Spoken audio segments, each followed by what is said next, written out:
There is a moment that arrives quietly, without warning, and without a clear cause. You don't decide to withdraw. You don't plan it. It simply begins to happen. People who once felt familiar no longer reach you in the same way. Conversations lose their emotional weight. Routines that once anchored your days start to feel distant, almost symbolic rather than alive. Even stimuli that used to regulate you, noise, affection, movement, presence, seem unable to pass through some invisible barrier.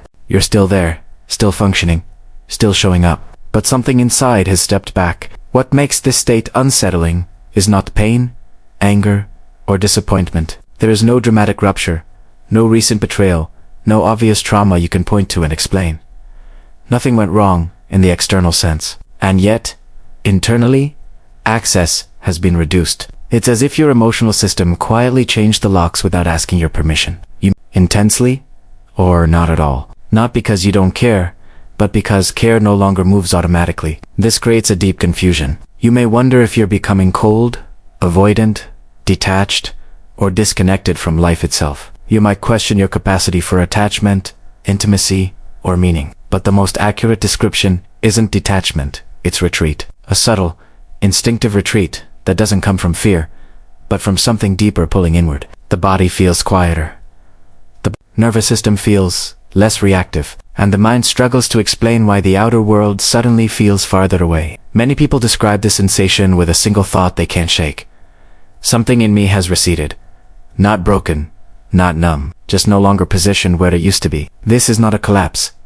It's a pause, a suspension, a threshold state where the old ways of relating no longer engage, but the new ones have not yet formed. And because there is no language for this phase, in most cultures, it often gets misinterpreted as loss rather than transition. If this resonates, you're not alone, and you're not failing. You're standing at the very beginning of a deeper process, one that doesn't announce itself loudly. If this opening mirrors something you're living through, let me know in the comments. Your experience matters here. If this kind of psychological clarity speaks to you, like the video, subscribe to the channel, and stay with this journey. The next layers will make sense of what's unfolding inside you. When this inner withdrawal begins, fear usually follows. Not panic, not hysteria, but a quiet, persistent unease that sits in the background of your thoughts. You may start telling yourself stories you never believed before. I'm becoming cold. I'm losing my ability to connect.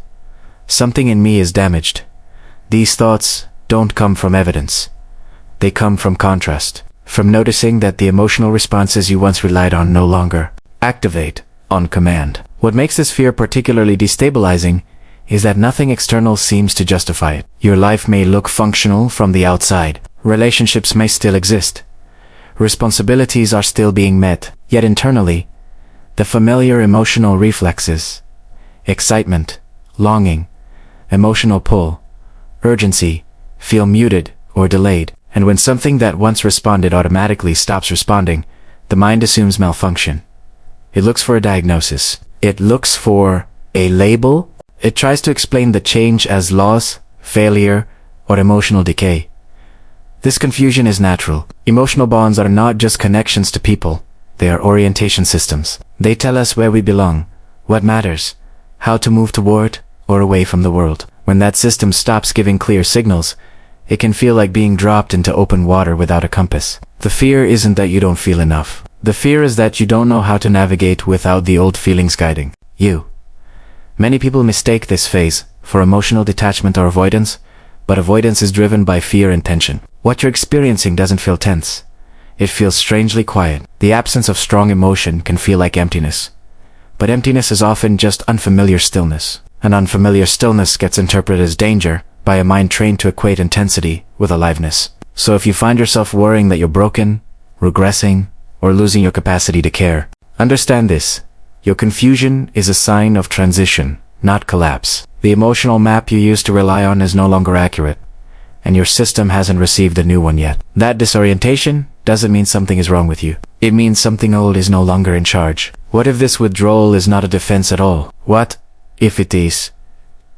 Avoidance, shutdown, or emotional failure, but a deeper organizing movement taking place beneath your conscious control. We are taught to believe that distance means fear and that closeness always means health. But the psyche does not operate on moral rules. it operates on regulation. Sometimes, stepping back is the only way a system can reorganize itself without collapsing.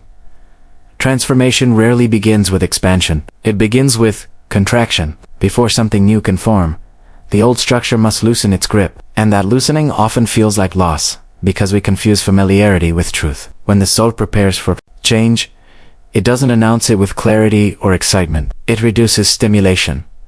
It pulls energy inward. It interrupts patterns that once felt necessary. So, the distance you're experiencing may not be the result of becoming less capable of connection, but of becoming less dependent on the old form of it. The withdrawal comes first, because the nervous system needs silence before it can rewire. It needs space before it can integrate. If transformation arrived fully formed, it would overwhelm you.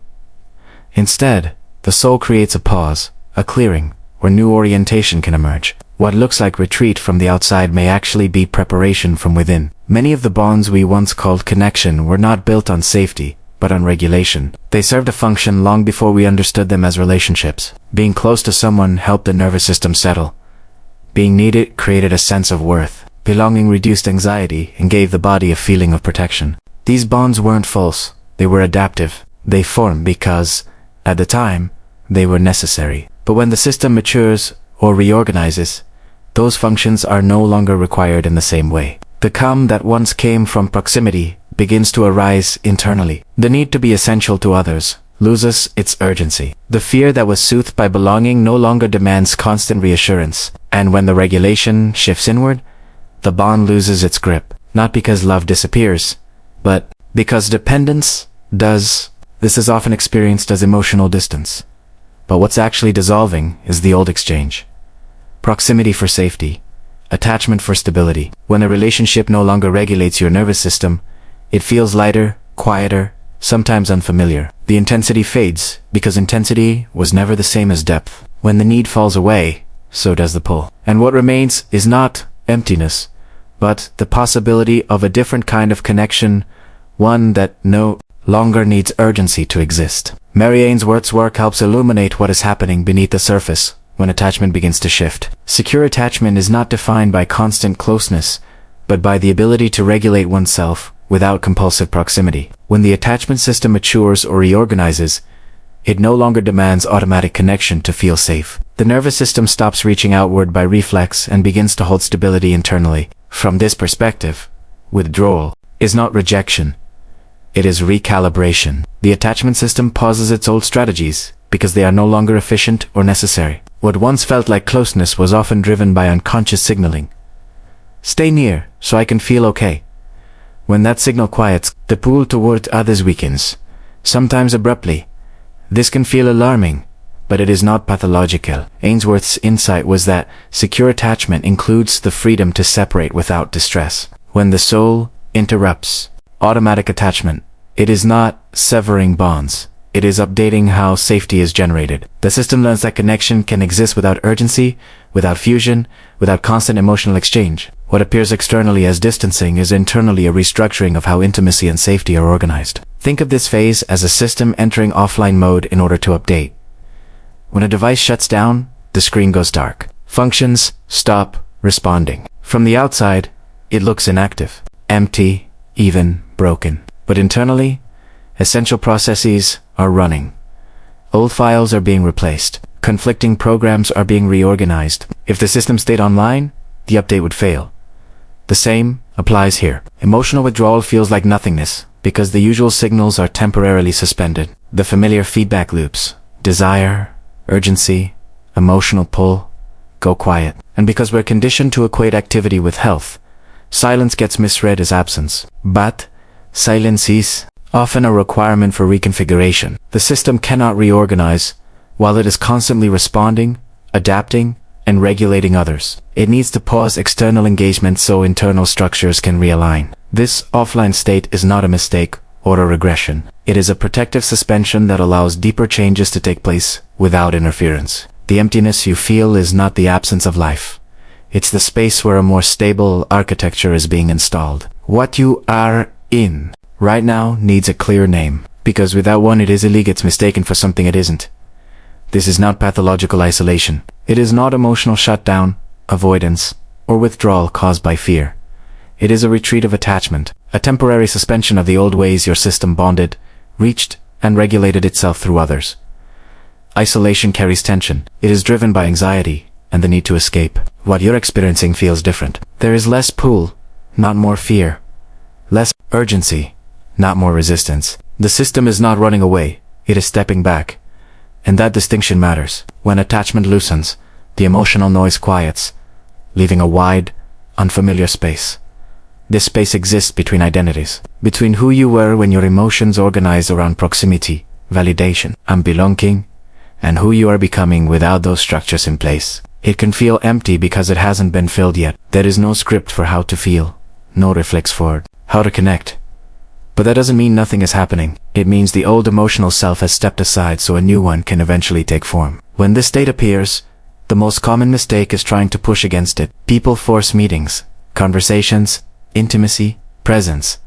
Not because they truly want them, but because they're afraid of what the distance might mean. They attempt to reconnect in the old way, hoping effort will restore feeling. But effort is exactly what drains the system further. Forced connection requires emotional output without internal availability. You show up, speak, engage, but something inside isn't aligned. The body participates, while the nervous system resists. This creates exhaustion rather than closeness.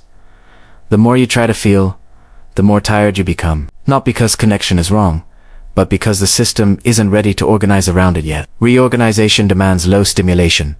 It requires space, not performance. When you override that need and push for interaction, you interrupt the process and confuse the signals your system is trying to settle. The fatigue that follows is not a personal weakness, it's feedback. It's the body saying that the old form of connection no longer fits the current internal state. For now, less engagement is not avoidance.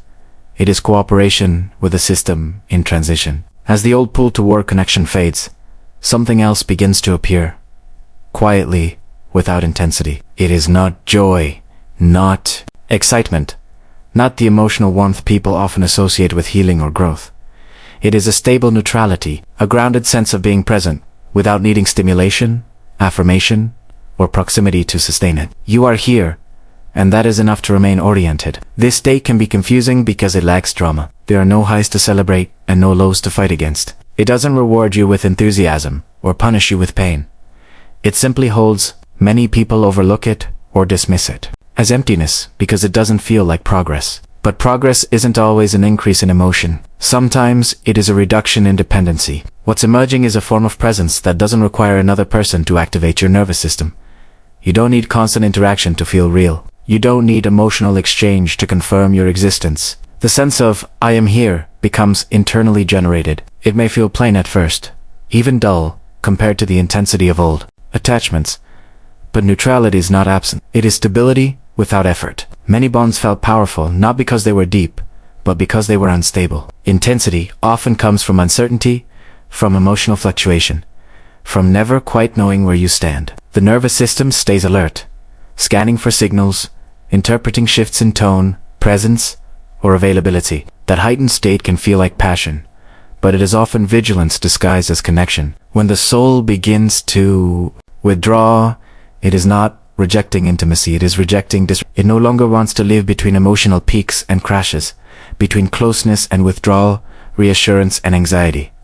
What once felt alive now feels exhausting. The system stops seeking relationships that require constant activation to exist. Calm can feel empty only to a nervous system that learned to equate intensity with safety. If you've lived for years in emotional alert mode, silence feels wrong at first.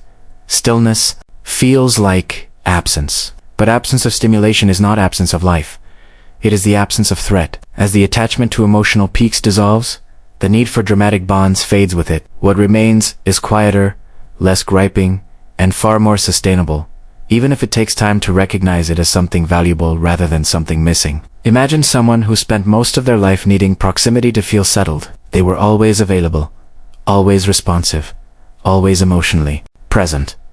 Silence made them uneasy. Being alone felt incomplete. Connection wasn't just something they enjoyed, it was how they regulated themselves. Through conversation, shared routines, constant contact, they felt grounded and real. Then, slowly, something shifted. Not after a conflict, not after loss, not because of disappointment. They simply noticed that the pull toward constant closeness weakened. Invitations felt optional instead of necessary. Messages could wait. Silence no longer carried tension. At first, this unsettled them. They wondered if they were becoming distant or withdrawn. But the body told a different story. There was less anxiety, not more. They began to prefer quiet moments alone, not out of fear or avoidance, but because nothing inside was demanding more. The need to fill space with interaction had softened. Presence no longer depended on someone else being there. This wasn't loneliness. It was sufficiency beginning to form. The silence didn't feel heavy. It felt complete. And in that completeness, they realized they weren't losing connection. They were learning to stand without leaning. It's important to clarify this before anything else is misunderstood. This is not a heightened state, not enlightenment, not emotional mastery. It is not something to idealize or chase. And in the beginning, it is rarely comfortable. The system is not elevated.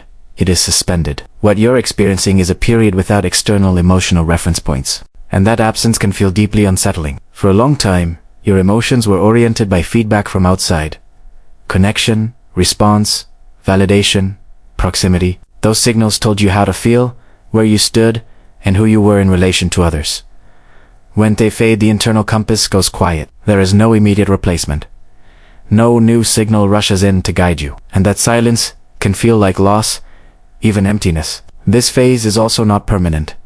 It is transitional, a space between two forms of organization. But because it doesn't offer reassurance or clarity at the start, many people mistake it for regression or emotional decline. In reality, it's a neutral zone, uncomfortable, not because something is wrong, but because nothing familiar is left to hold on to yet. The central paradox of this process is that insight alone does not move it forward. Understanding what is happening may calm the mind, but it does not produce transformation. The shift occurs only when you stop trying to reconnect in the old way. Every attempt to feel what you used to feel, to bond how you used to bond, reinforces the structure that is already dissolving. The old attachment patterns were built on effort, anticipation, and emotional reach. When you keep reaching for them, you signal to the system that they are still necessary, and the system responds by tightening, not opening. The more you force closeness, meaning, or feeling, the more the soul withdraws, not as punishment, but as protection against being pulled back into an outdated organization. Letting go here is not an act of will. It is the absence of interference. When you stop demanding emotional continuity, space opens for something else to form. The paradox is simple but difficult. What you are becoming cannot emerge while you are trying to return to who you were. Only when the reaching stops does the reorganization continue. Transformation at this level is not gentle adjustment. It follows a more final logic. Before a new form of bond can exist, the old one must end, not weaken, not be repaired. And this is why the process feels so absolute at times. You are not remodeling an emotional structure. You are dismantling it entirely. Think of it like a shell that once protected you. It fit perfectly at one stage of your life, but now it restricts movement. Trying to stretch it or reinforce it only causes friction. The only way forward is to leave it behind. And leaving it behind feels like loss, because the shell once meant safety. This kind of transformation doesn't allow overlap. The nervous system cannot operate in two attachment modes at once. The former way of relating has to dissolve fully, so a new architecture can take shape. This is why the in-between feels stark and empty. The old form is gone, and the new one has not yet emerged. But this emptiness is not failure. It is the necessary space where replacement, not repair, becomes possible. In this space, the guidance is intentionally simple, because complexity only adds noise. Keep life minimal. Do what needs to be done, no more and no less. Eat, sleep, work. Move your body. Let routines exist without expecting them to produce emotion or meaning. This is not the time to search for answers or create narratives about what you're going through. You don't need to explain your distance to others, and you don't need to justify it to yourself. Explanations tend to pull you back into old emotional patterns, where connection had to be maintained through effort and reassurance. Let the distance exist without commentary. Silence does not require a defense. Most importantly, do not force feeling. Trying to generate emotion interrupts the process. Allow neutrality, flatness, or quiet presence to be exactly as they are. Observe what arises without judging it or trying to change it. Observation is enough. Nothing here needs to be fixed. The system is already doing the work, as long as you don't interfere. This phase asks for 1. Discipline above all others. Stop comparing. Don't measure yourself against who you used to be, when emotion came, easily in connection, felt automatic. That version of you belonged to a different internal organization. Holding it as a reference only creates friction with what is happening now. Don't compare yourself to people who still feel intensely, who move easily toward others, who seem expressive and connected. You cannot see the internal cost of their experience, just as they cannot see the depth of yours. External behavior says nothing about internal maturity or regulation. And don't compare this moment to some imagined future where everything suddenly makes sense again. Comparison pulls you out of presence and into judgment. This process is internal and largely invisible. There are no visible markers of progress, no emotional milestones to check off. What's being asked of you is not improvement, but presence. To be here without measuring, without evaluating, without how far you've come or how far you have to go. When comparison stops, attention returns to what is actually happening. And that quiet attention is what allows the process to continue unfolding on its own. Seen from a deeper angle, this withdrawal is not a loss of capacity, but a refinement of it. The soul did not pull you away to make you smaller, colder, or less capable of connection. It pulled you back to remove emotional crutches, the unconscious supports that once held you up, but no longer allow you to stand on your own. Those supports were not weaknesses. They were necessary at an earlier stage, but reliance is not the same as intimacy. When the soul reorganizes, it strips away what is no longer needed so something more stable can emerge. The distance you feel is not emptiness. It is independence taking shape. The bonds that will form after this phase will not be driven by urgency, fear, or the need to be regulated. They will require less attachment and more presence. Less emotional grabbing, more grounded availability. You will not connect because you need to. You will connect because you are there. And that shift changes everything, even if it arrives quietly and without announcement. Some transformations do not begin with meeting someone new, reaching outward, or adding more to your life. They begin with silence, with a quiet withdrawal that feels confusing at first, but is purposeful beneath the surface. When the soul steps back from everything, it is not abandoning love or meaning. It is clearing space to reorganize how connection will exist going forward. This silence is not emptiness. It is preparation. It is the pause before a deeper form of presence becomes possible. What you are moving toward cannot be built on urgency or old attachment patterns. It needs stillness first. And while this phase may feel lonely or undefined, it is shaping who you will be able to love and how you will be able to be present later on. If this message resonates with something you're living through, take a moment to sit with it. You don't need to rush or fix anything. And if this kind of reflection helps you understand your inner process, subscribe to the channel, like the video, and share your experience in the comments. Your voice matters here, and this space exists for those navigating these quieter transformations.